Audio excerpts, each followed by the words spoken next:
Welcome everybody to another tantalizing episode of Lockdown 23 in 1.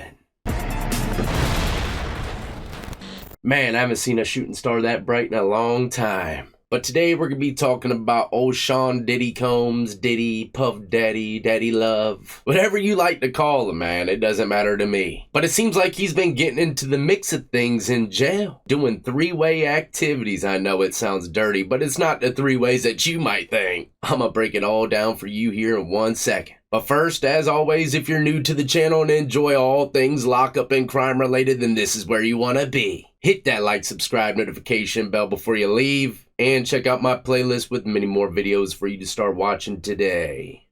You know, lucky for y'all, your host is actually a prison jail three-way doctor. That's right, so I'm gonna enjoy breaking this down to y'all. But let us start off with reading an article. It's titled, Diddy's Accused of Corruptly Influencing Witnesses and Jurors While in Jail. Jurors? How did he already get the names of the jury members? I thought all that stuff was supposed to be locked and secured. Sean Diddy Combs is presently at Brooklyn jail for his sex crimes. The rapper allegedly masterminded a sneaky plot to evade how his calls are monitored by paying other inmates to use their telephone accounts to make calls to people on the outside. Now, this isn't technically a three-way. Using another inmate's number to make a phone call, which is kind of smart, but it's not really a sneaky plot, all right? That's like a normal thing that inmates do, especially guys with high-profile cases. For instance, I was in maximum security Red Band 2 Delta in Chesapeake City Jail, and I was selling three-ways. I'll break them down here in a second, but also I was allowing people to make calls using my ID number. But a lot of times it wasn't because they were trying to talk to someone else secretly, okay? It's because they didn't have no money and they would use my phone card. So I type in my information and just put in their phone number that they want to call and then just skim a few dollars off of that. You know what I mean? But one time I did it for someone that was in there for murder and they found out, pulled me to the side and asked me if I knew anything about what was going on. I said, look, man, unless you start telling me what's going on, I'm clueless as fuck. What's up? Then they broke it down. I was like, bro, no. I don't even know the dude like that. Told him straight up what the deal was, man. I've been pumping phone calls to all kinds of people throughout the block. The sergeant knew exactly what time it was, man. I'm just hustling phone calls. Make a few side extra bucks while I'm at the poker table, let someone use the jack. Making money all the way around, right? So, yeah, you got to be careful with who uses your phone calls sometimes, especially in a maximum security cell block. You know, everyone, there are rapists and murderers all throughout that joint. You don't know who's who. And that's why in some states, people check paperwork. But look, this is P. Diddy we're talking about here. If he gets on the phone, trust me, they're watching him.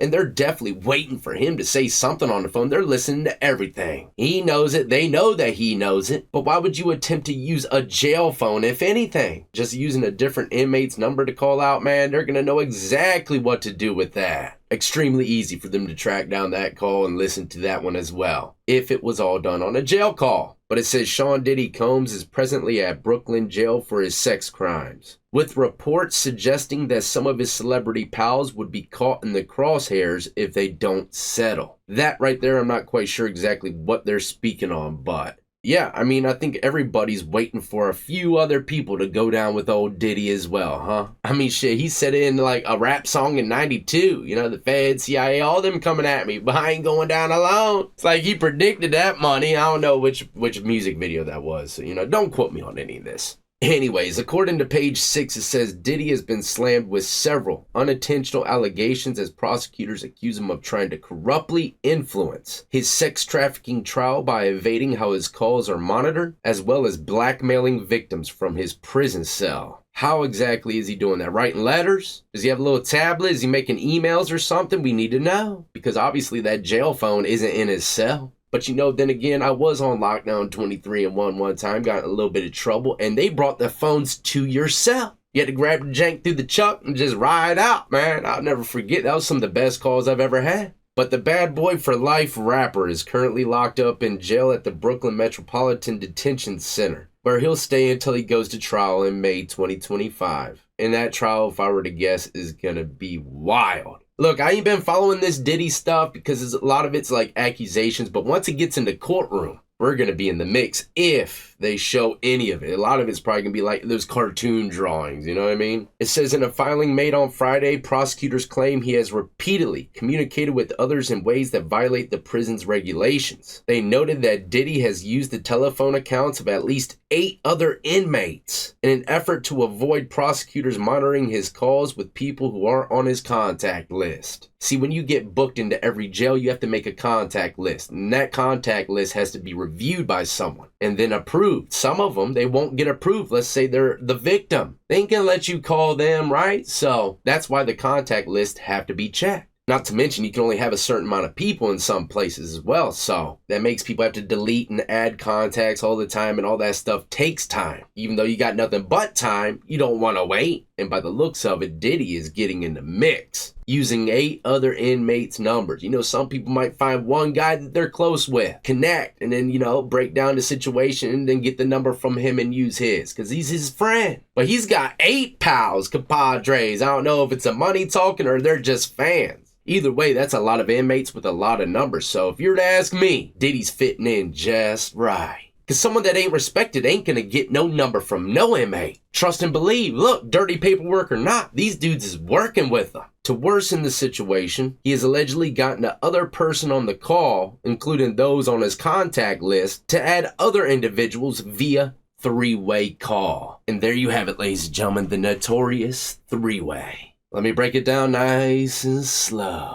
A 3-way is when you pick up that jail call someone on the streets, then the person on the streets uses their cell phone to call someone else, and they merge it all together. It's like a group chat. Shit, when I was in there, I think I had like 6 ways going, man. 3-way on top of a 3-way. Had all kinds of people chatting at one point. And then if you ain't got no nice cell phone that can merge calls or whatever, you got a little landline, they'll just put that phone up to the microphone of the other cell phone. You got a generic bootleg 3-way now. You know, so there's all kinds of ways to dip and dive and shuck and jive. But look, unless it's from a contraband cell phone, I'm here to tell you, it's going to be tracked, traced, and read. Guaranteed. This 3-way practice is also not authorized by BOP, Federal Bureau of Prisons, as it helps conceal the identities of the contacted individuals. The defendant's repeated circumvention of the BOP regulations, starting almost immediately after arriving at MDC, speaks volumes about the ability to comply with the conditions of release. Which absolutely makes sense. If you can't follow the rules in jail, what makes you think you're going to follow him when you're out in the streets, man? He's going to be contacting witnesses and jury members left and right. They gave him a little bit of street time. If he's already doing it from a damn cell, part of what the prosecutors are accusing the embattled hip-hop star of is his attempt to influence the way people see him by starting a public relations strategy that would use public statements to alter public perception. The prosecutors did not take this lightly, as it could seemingly undermine a free trial by influencing jurors to go with public sentiments. Wow, so that's what they mean by influencing jury members.